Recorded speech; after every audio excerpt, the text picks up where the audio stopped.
All right, we are live at Broadway Studios. Let's hear it, 49ers fans. There we go. We got people in the house. This is awesome. We're having a great party here, and we are excited just because the draft has been crazy so far. We already had one big-time trade.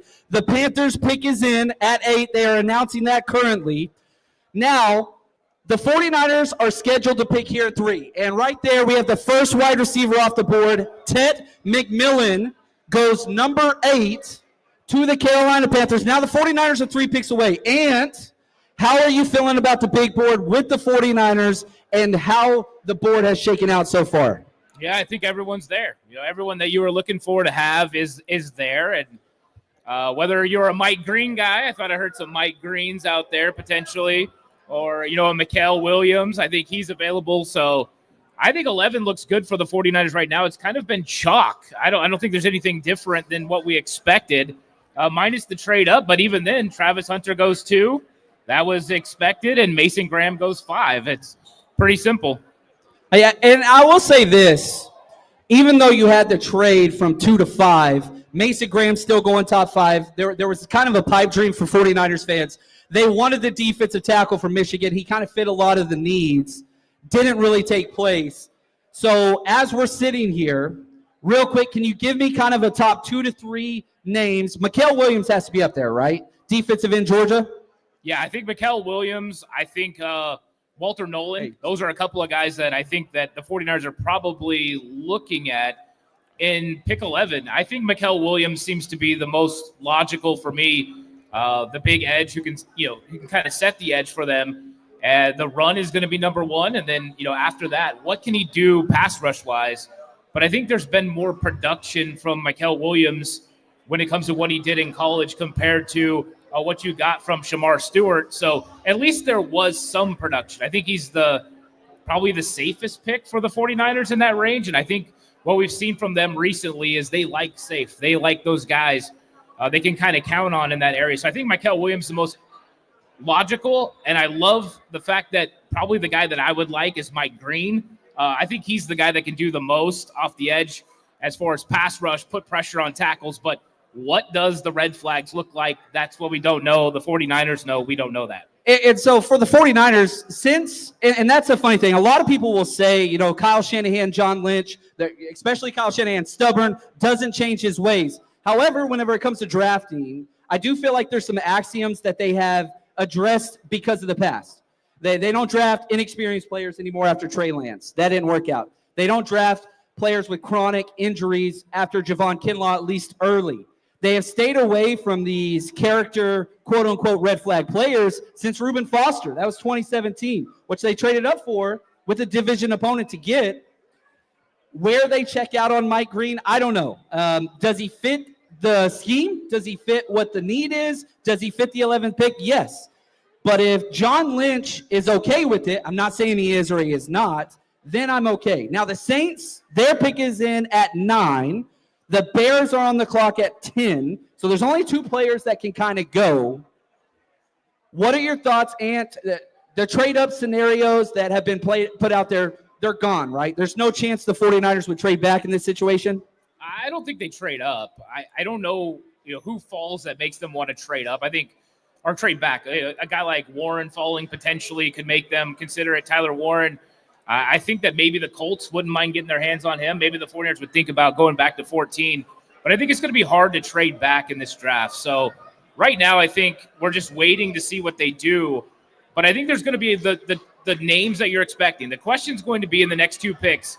Does Mikael Williams go off the board at 9 to the Saints? That's going to be the key. If he doesn't, he's going to be right there at 11 for the 49ers. And I think, once again, it's logical. It makes the most sense for the 49ers. They need an edge, and this thing starts getting a little bit more difficult to find an edge when you get to the end of round 2, early round 3, when some of those guys you'd really like start going off the board. And then you're stuck with a lot of projection and a lot of guys that are missing something when it comes to either size or ideal weight or athleticism. Yeah, again, here's what you always have to build on. In the draft, 3 things happen in the first round always. Quarterbacks, edge players, and offensive tackles get pushed up the board every single time. And so guys like Mikael Williams, guys like Kelvin Banks Jr., those guys that have a relatively cleaner profile without the major red flags have production in the SEC. Those are the guys that are going to be pushed up. And, we have the Saints pick is in right now. They need defense. I think 49ers fans are hoping this is a quarterback. Now, I don't think that they will go quarterback here. I hope that they go quarterback here because that would push somebody down. And the Chicago Bears are on the clock. Now, everybody has talked about the Bears and Ashton Jeanty that. Well, he's gone.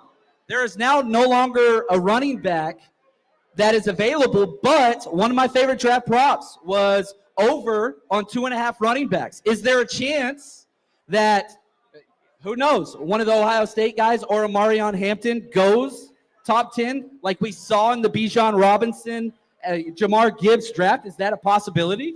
Yeah, I think the fact Jahmyr Gibbs went so high, and then you've got the same coach, right? I mean, he was the offensive coordinator with the Detroit Lions, so I think Omari and Hampton would make a lot of sense if the Bears decided to go that direction. Running back, definitely one of the biggest needs for the Chicago Bears, but they could also go interior defensive line. I think they need defensive line help, and they could easily go Walter Nolan or somebody like that as well. All right, we have the Saints selection is in, and I think, again, I know if you're on YouTube, there's a little bit of delay, but we have the pick. It is in. If you look at the big screen up here, Kelvin Banks, offensive tackle, Texas, off the board. A lot of people didn't like him.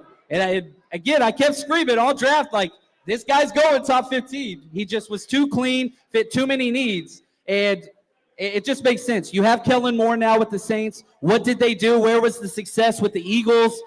Dominant offensive line. He was a perfect fit. Now, I think a lot of 49ers fans kind of rejoice because they were lower on Kelvin Banks. But now here we are. We are 2 picks away, Ant. And shout out to Monkey Boy for the super chat online. He says, we're here. We're ready to overreact. No other place I'd rather be. Thank you so much. Actually, than be at the draft party. And for the people that came out, and give you guys a round of applause. What kind of crazy fans are going to show up in the middle of the city to watch a draft? The best fans in the damn world. Thank you guys so much. Appreciate you guys. Now, for those of you that are like, you want to live in the moment and you don't want this pick spoiled, this is going to be hard for you. Put your phones away. Relax. Be in the moment. If you're watching online, just minimize the chat. We don't want spoilers. We want to live through this because the 49ers are about to get a first-round pick in the top 15 for the first time in a long time. And the hope is you get an All-Pro, you get a Pro Bowler. And what is your philosophy just on, should the 49ers be swinging for the fences right now? Or should they be going for kind of that double, make the team better, guaranteed starter? How do you evaluate what the approach here should be? I think they're afraid of boom or bust. I think they're looking for somebody they feel can be consistent, that they can be dependable. You look at what they did with Ricky Pearsall, Renardo Green, Dominic Pooney. All those guys are dependable, consistent. And so I think that's what they're going to look for. That's why Mikael Williams screams to me to be the pick. All the offensive tackles, the top 3 guys are off the board. Gone. And so now your thought process is, let's find somebody that's consistent. Is that Walter Nolan? I don't know. I think his pass rush is a little bit to be desired. I think he doesn't have a great pass rush plan, and I think that is something that to take into consideration when you're talking pick 11. But I think when you're looking at the guys there, the most boom or bust guy is probably Mike Green. The guy's got the athleticism off the outside. It's intense speed and pressure. That is something that John Lynch has said they like. Mikael Williams, though, is going to set the best edge of the two and be good against the run. I think it ends up being Mikael Williams for that reason, but I would not be mad if it's Mike Green. All right, so here we go. The pick is in for the Bears at 10. So now the 49ers are on the clock. Pick is not in yet. Do you want them to stay and pick? Do you want them to trade back? I want to hear from you. 1, 2, 3. Everybody is saying trade back. Now, the problem with this is it takes 2 to tango. I love dancing, but Ant's not dancing with me because he ain't feeling it. You got to have somebody that wants to trade up. Now, this draft, the strength is not really at this point, sadly, but somebody has to go number 11. Now, if you look at the premium positions like we were talking about, whether that's Mikael Williams, Mike Green, there's guys like Jahdae Barron that are available, Walter Nolan. A lot of people have talked about Derek Harmon. I was really high on, but with his medical red flags in the shoulder, I feel like he's going to fall back. So it gets in this kind of weird place where, look, nobody wants to trade up. We have to make a selection. Who is it going to be? And again, Kyle Shanahan is in this draft room. There are wild cards. We did just talk running backs. There are wide receivers. There are corners. This could go a lot of different ways. Give me your top three real quick, Ant, of what you think is going to happen for the 49ers. I think Mykel Williams has got to be number one. I think that he makes the most sense. I think after that, you're talking, Mike Green because of the speed, but Jahdae Barrett as well. I think that he is the most 49ers cornerback, especially at the top part of this draft. And I get it. Will Johnson, dynamic. The ball skills are there. This dude is crazy. I'm a little nervous that he never ran in the process. And I get that he has the low leg injuries, and that's to be expected for him not to run because he didn't want to have a bad time. But that would scare me with the long speed. So I think it's those top guys right there. The question is, right, John Lynch said they need consensus. Are they going to get consensus on a Kyle guy? Like, could Kyle go crazy right now and go with a Tyler Warren? I like the fact he's still on the board. I think that gives the 49ers an opportunity to trade back potentially. So we'll see what happens. But I still think it's going to be Mykel Williams at pick 11. All right, the Bears pick. Their selection is in. Roger Goodell, he's at the stage about to make the announcement. The 49ers are on the clock. And again, I've disabled all social media. So if there's a trade back or whatever, I ain't seeing it. I want to be in the moment. I want to experience this with you guys. So here we go. Pick 10, the Chicago Bears. Goodell's still talking. He needs to start a podcast. Let's go, big dog. Let's go. All right, well, let me take time to say this. Wherever the 49ers do pick, we will be breaking them down on our Patreon channel. The number one way to support the 49ers Rush podcast or 49ers Cutback. Once the Niners draft is over, all the coaches' tape you could want on these guys broken down, just go to our Patreon or the 49ersrush.com. And where can we find and support you on Patreon? Yeah, it's just 49ers Cutback, Patreon. And you can find all the breakdowns, all the videos, everything that I do. And there'll be breakdowns on all the players of the 49ers draft. So go check it out, 49ers Cutback, Patreon. I love this, man. I can't wait to see who this is. And I think that the Bears they've had the worst of the draft because I think they would have gone offensive line. I think they would have went Ashton Jeanty. I think that they could have possibly gone wide receiver. And so look at that, baby. Who just hit on Colston Loveland, first tight end off the board. I hope you guys bet with us on Patreon. I told y'all he's tight end one. Colston Loveland off the board at number 10. Woo! That is spicy. That is spicy. Colston Loveland, number 10 on my big board, goes number 10. So this does not surprise me. I know it didn't surprise you. Colston Loveland, what a pick. And that means everyone that we were talking about earlier still on the board for the 49ers. I think this is going to be interesting. They have a really, really good spot here to have some really good picks. So I think the 49ers are feeling comfortable with who's available. The question is somebody going to call with an opportunity to move back? Does this make somebody that wanted Colston Loveland or Tyler Warren nervous that only one's left now? Maybe someone will come up.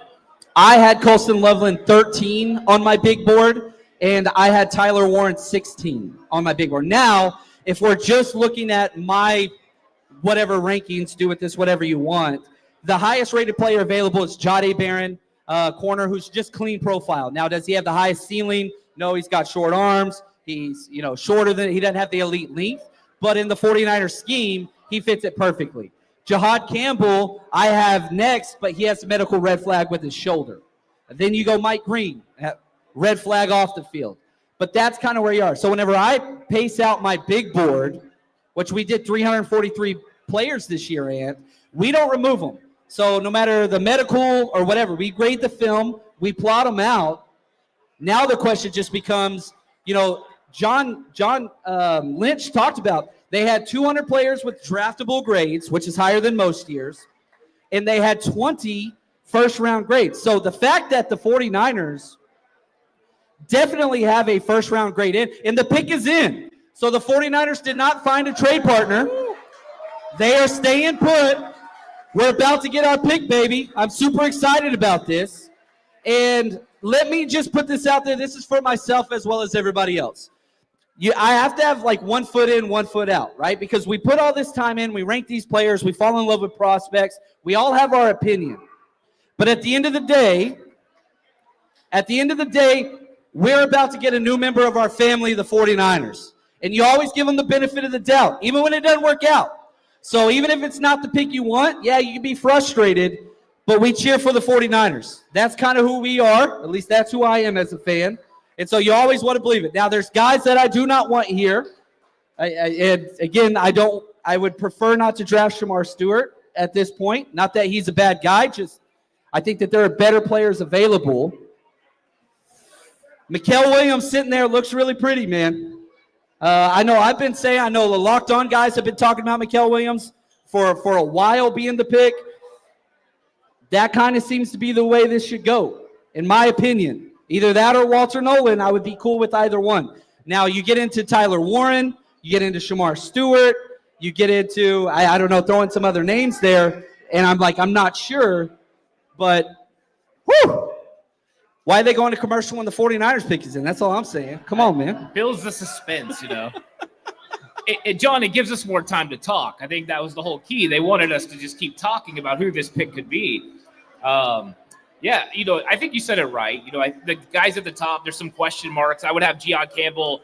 We know that I think he's the best linebacker in this draft. I don't think it's really close. If you're talking best player available, Mike Green, Gian Campbell, for me, are two guys that are just too good. I think that this would be a little high for guys with injury concerns, a torn labrum, maybe some off-the-field issues. I think that's also why we can't say Josh Simmons, even though he went to a top 30 visit. So I don't think he's in the mix. I think that when it comes down to it, it's probably the most obvious Mikael Williams or Walter Nolan. And I think that both of those guys, if either one of them is selected, we're happy. Now, the interesting thing is, if Shamar Stewart does become the pick, then everything that John Lynch said at his presser about production meaning something means absolutely nothing, because Shamar Stewart has zero production. He doesn't really have a plan. He's just a supreme athlete. I said this before. He looks like the kid that shows up that is a bigger, faster, never played football before, better than everybody else because of his athleticism.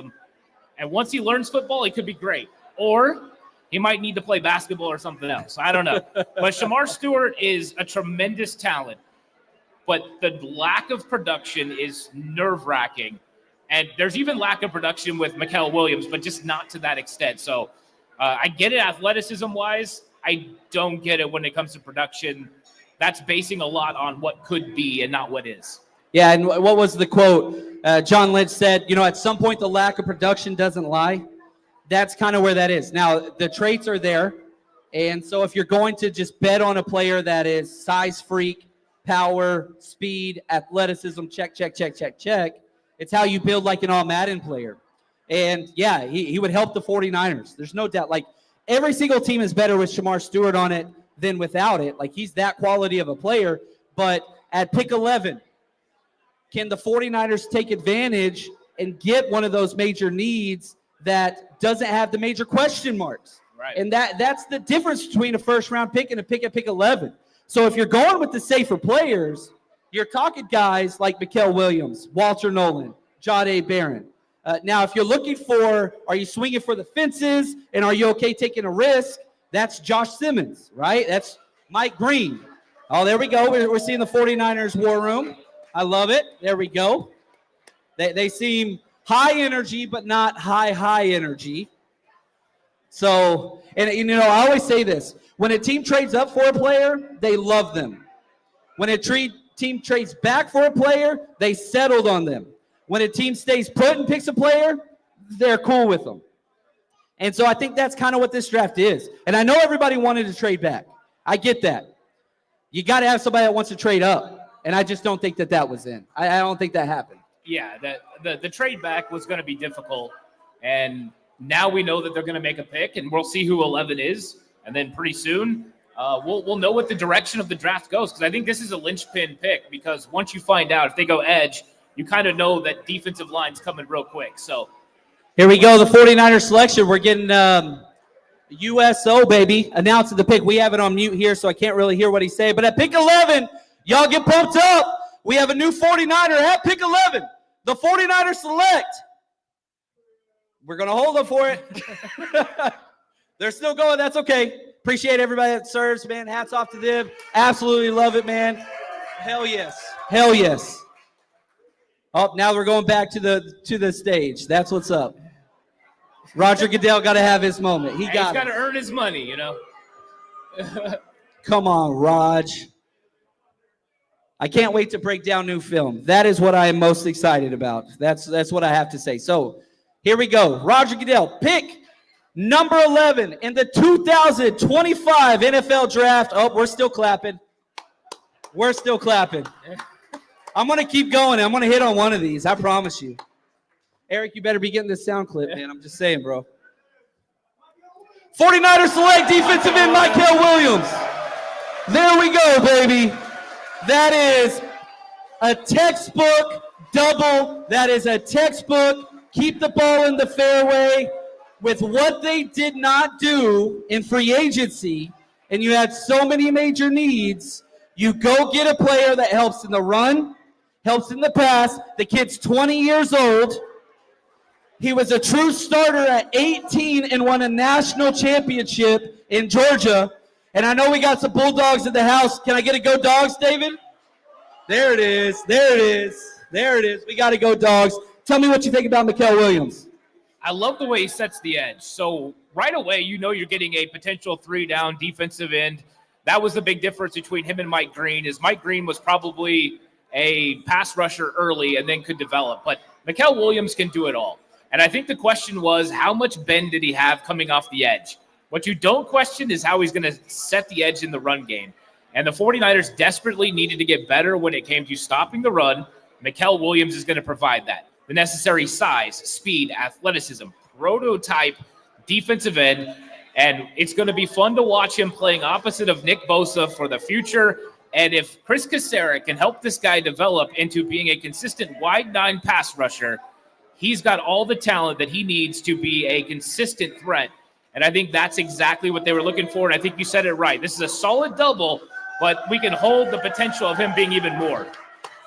I love this, man. I think that he was the 15th player on my big board overall. So I don't think that it was a major reach. My favorite thing about Mykel Williams is, one, you have 3 consistent years of production in the SEC.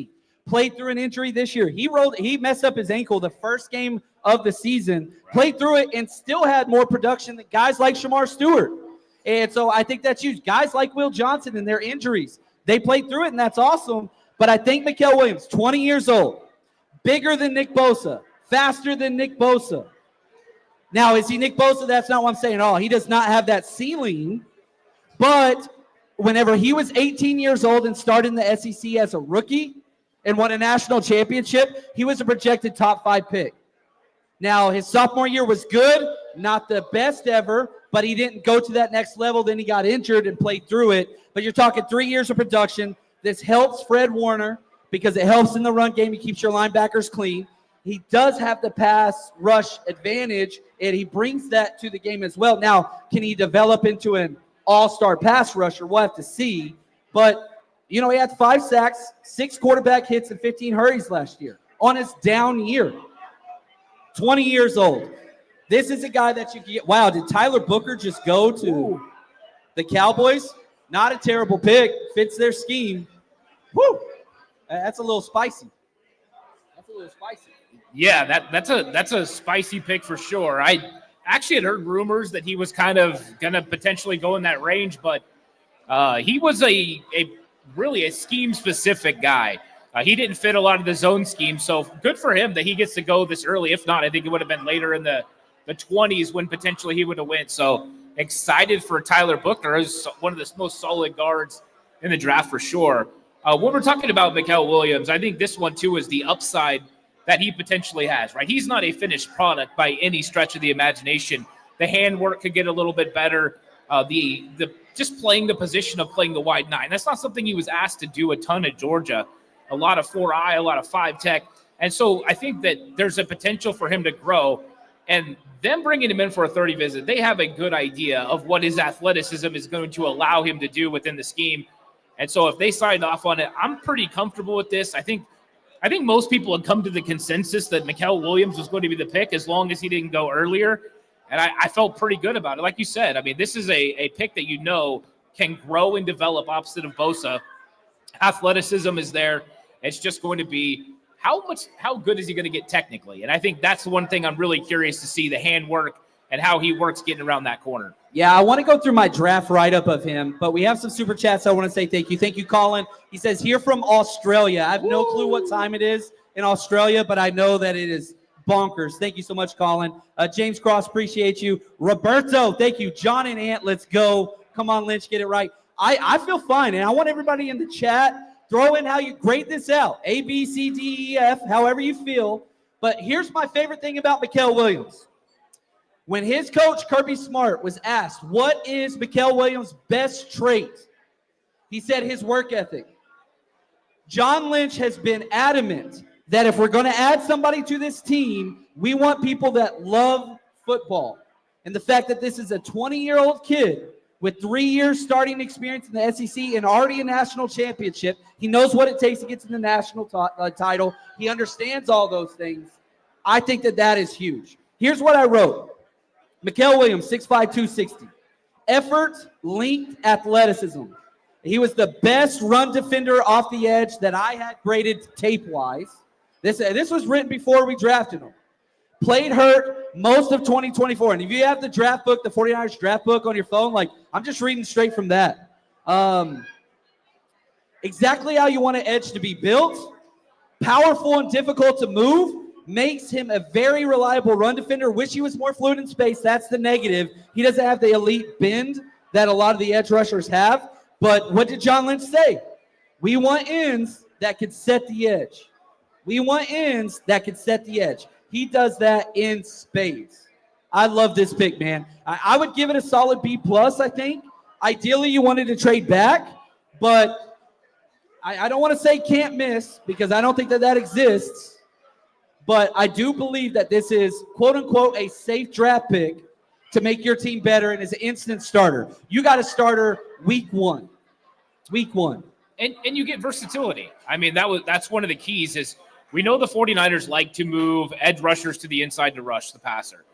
And now you have Yetur Gross-Matos that however you feel about him, that is exactly why they brought him there, is to move inside and be able to pass rush from the inside. But now you have another guy with Mikael Williams that you can do that as well.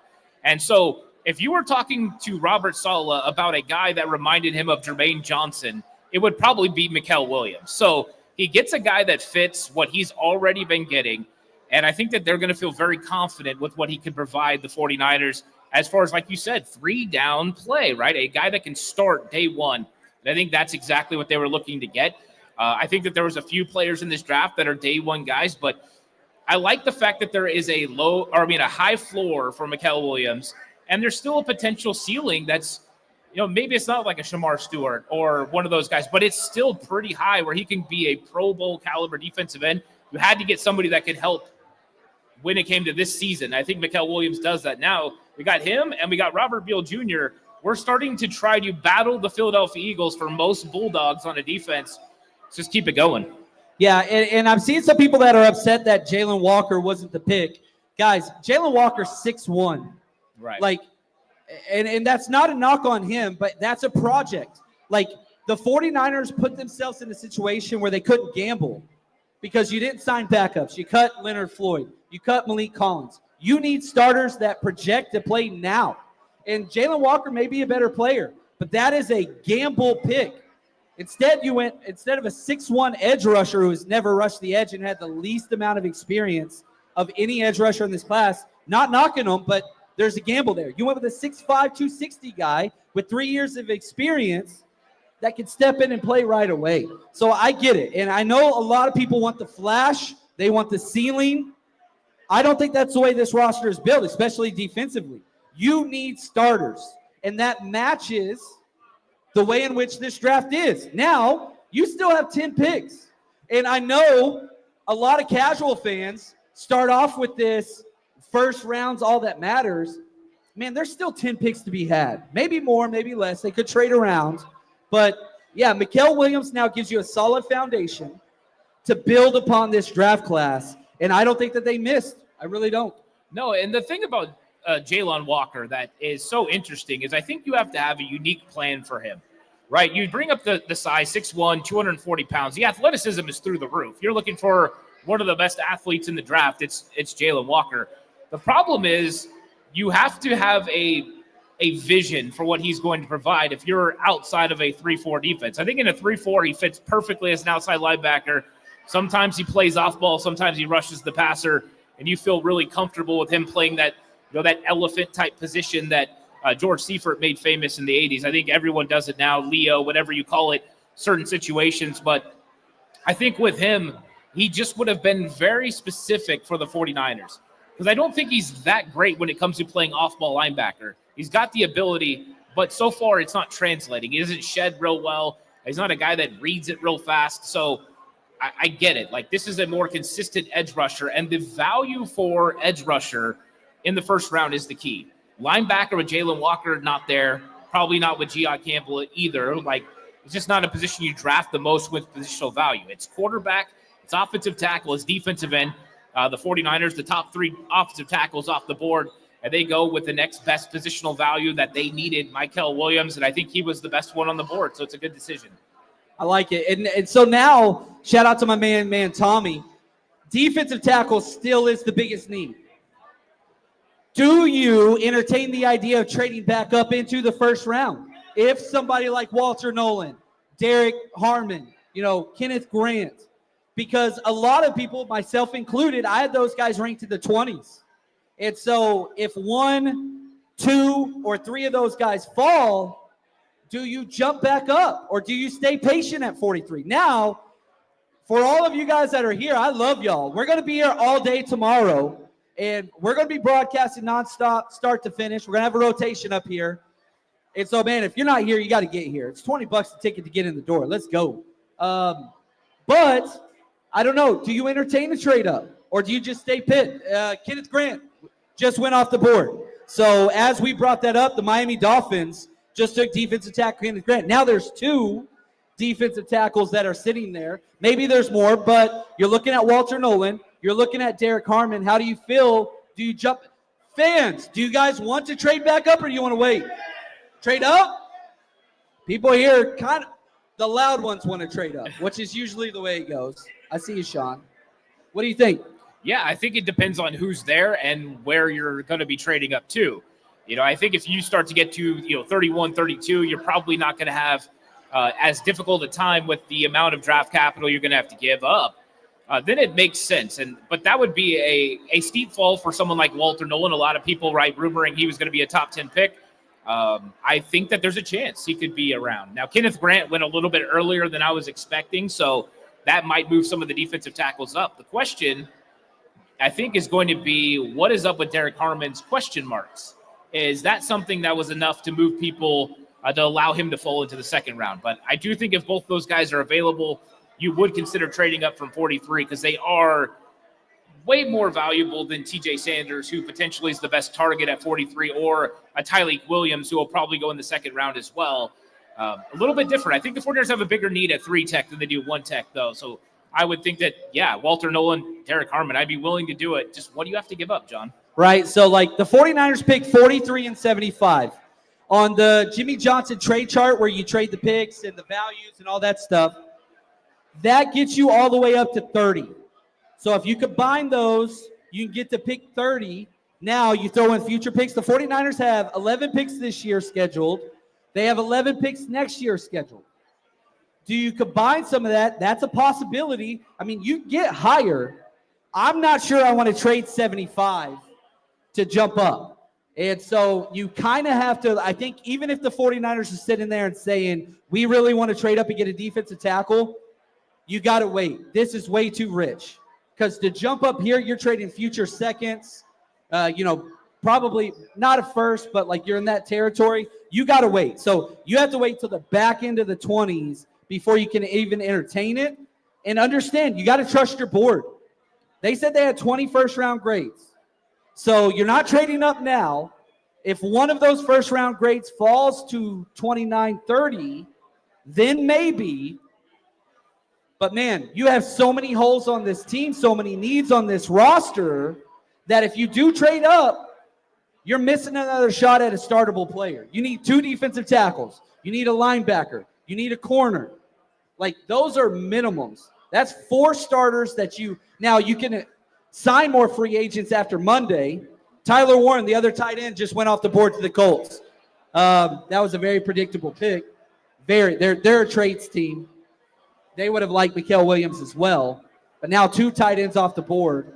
I think that's helpful. So as this draft continues to fall, if you're the 49ers, you're hoping for running backs to go. You're hoping for quarterbacks to go. You're hoping for wide receivers to go. And now you're hoping for defensive ends to go.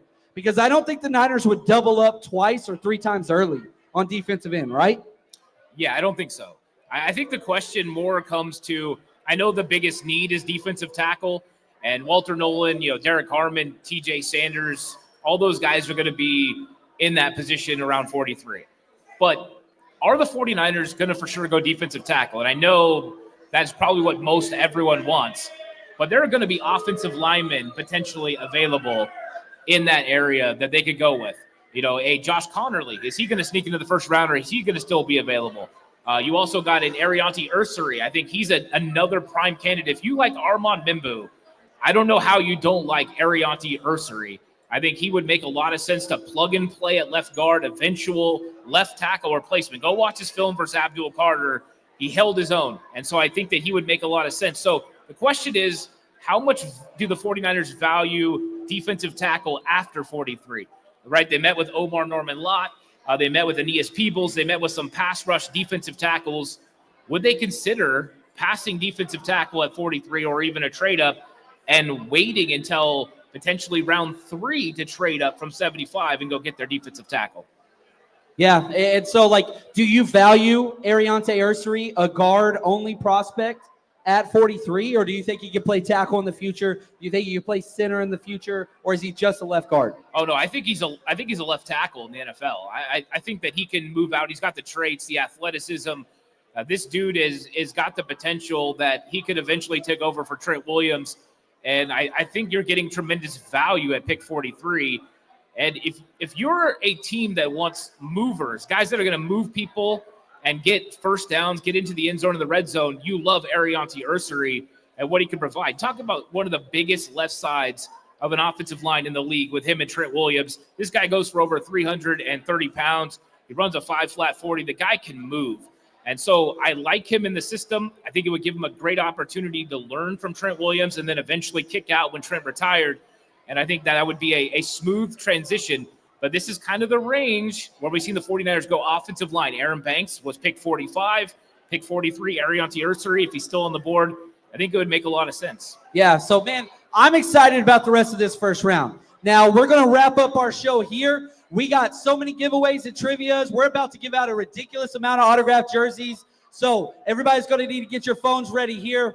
It's unreal how much stuff we're about to start giving away. And we've got some stuff to attend to here. But real quick, can we hear from the faithful that came out and showed us what's up? How we doing, 49ers fans? Woo! Oh, man, that is awesome. Now I'm going to break my camera here. Here we go. So that's going to wrap it up for us here. We'll be live tomorrow from the first pick all the way to the last pick. We're going to have an absolute blast broadcasting live Broadway Studios. If you're in the city, come down. Get your tickets, 49ers Rush Road Trip. And any closing thoughts about Mikael Williams and the Niners in the first round? No, I'm happy about it. I'm excited to see what happens the rest of the first round so the 49ers can do it again tomorrow. I love it, man. And day 2 is going to be huge. Not 1, not 2, but 3 players to be added. If no trades are made tomorrow, that's going to be huge. So that's going to wrap it up for us here. Love you guys. Appreciate you. And as always, stay strong, faithful. Peace.